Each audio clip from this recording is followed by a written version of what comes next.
विश्वं दर्पणदृश्यमाननगरी तुल्यं निजान्तर्गतम् पश्यन्नात्मनि मायया बहिरिवोद्भूतं यथा निद्रया यः साक्षात् कुरुते प्रबोधसमये स्वात्मानमेवाद्वयम् तस्मै श्रीगुरुमूर्तये नम इदं श्रीदक्षिणामूर्तये तस्मै श्रीगुरुमूर्तये नम इदं श्रीदक्षिणामूर्तये बीजस्यान्तरिवाङ्कुरो जगदिदं प्राङ्निर्विकल्पं पुनः मायाकल्पितदेशकालकलना वैचित्र्यचित्रीकृतम् मायावीव विजृम्भयत्यपि महायोगी वयस्वेच्छया तस्मै श्रीगुरुमूर्तये नम इदं श्रीदक्षिणामूर्तये तस्मै श्रीगुरुमूर्तये नम इदं श्रीदक्षिणामूर्तये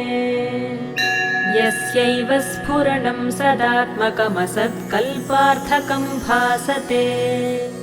साक्षात् तत्त्वमसीति वेदवचसा यो बोधयत्याश्रितान् यत् साक्षात्करणात् भवेन्न पुनरावृत्तिर्भवाम्भोनिधौ तस्मै श्रीगुरुमूर्तये नम इदं श्रीदक्षिणामूर्तये तस्मै श्रीगुरुमूर्तये नम इदं श्रीदक्षिणामूर्तये नानाच्छिद्रघटोदरस्थितमहादीपप्रभाभास्वरम्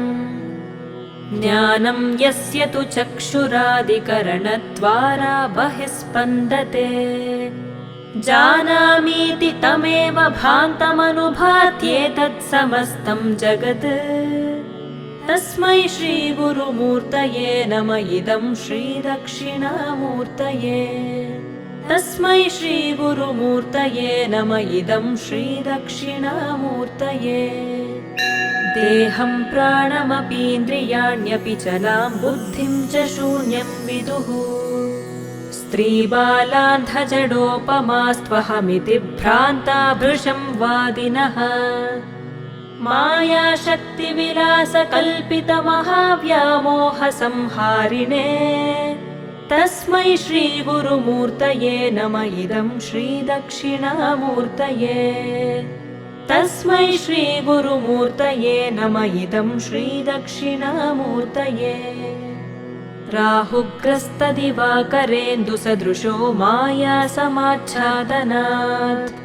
सन्मात्रः करणोपसंहरणतो यो भूत्सुषुप्तः पुमान्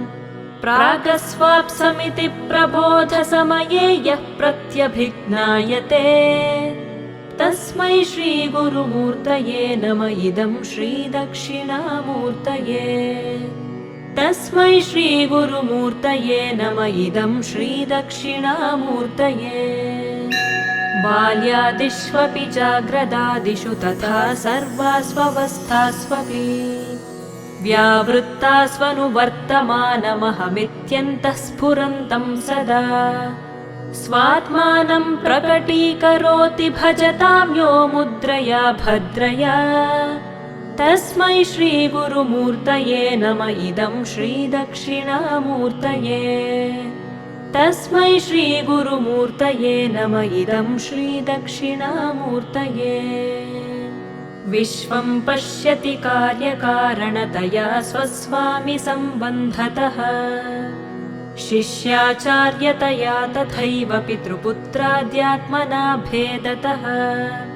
स्वप्ने जाग्रति वा य एष पुरुषो माया परिभ्रामितः तस्मै श्रीगुरुमूर्तये नम इदं श्रीदक्षिणामूर्तये तस्मै श्रीगुरुमूर्तये नम इदं श्रीदक्षिणामूर्तये भूरम्भांस्यनलो निलोम्बरमहर्नाथो हिमांशुः पुमान्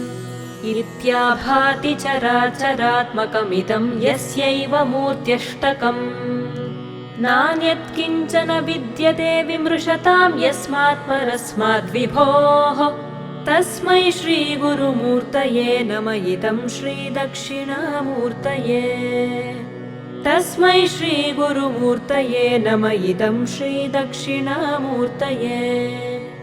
सर्वात्मत्वमिति स्फुटीकृतमिदं यस्मादमुष्मिंस्तवे तेनास्य श्रवणात् तदर्थमननात् ध्यानाच्च सङ्कीर्तनात् सर्वात्मत्वमहाविभूतिसहितं स्यादीश्वरत्वं स्वतः सिद्ध्येत् तत्पुनरष्टधा परिणतं चैश्वर्यमव्याहतम्